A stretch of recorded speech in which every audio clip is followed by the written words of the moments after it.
الحمد للہ رب العالمین والصلاة والسلام علی اشرف الانبیاء والمرسلین وعلی آلہ واصحابہ اجمعین اما بعد قال اللہ تبارک و تعالی فی القرآن المجید اعوذ باللہ من الشیطان الرجیم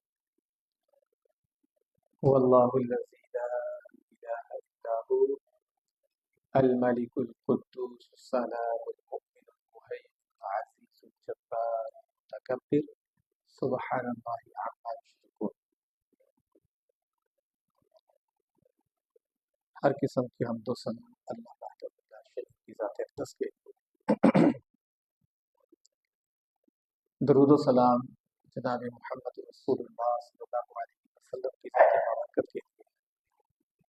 انتہائی مختصر سا وقت ہے اور اس میں ہم نے، آپ کو پتہ ہے، کتاب و توحید سے ہم نے توحید کی اقسام پہ بات کی اور توحید اسماء و صفات، اللہ کے نیمز اور اس کی جو ایٹریبیوٹس ہیں، اس کی صفات ہیں، اس کے بارے میں ہم لے کے آگے اللہ کے ناموں کے بارے میں چلے۔ اور آج الحمدللہ ہم اللہ تعالیٰ کے جس نام کے بارے میں جانیں گے وہ نام ہے القدوس۔ مبالغے کا صیغہ ہے۔ القدوس اللہ تعالیٰ کا بڑا ہی خوبصورت اور بہت زیادہ پیارا نام ہے۔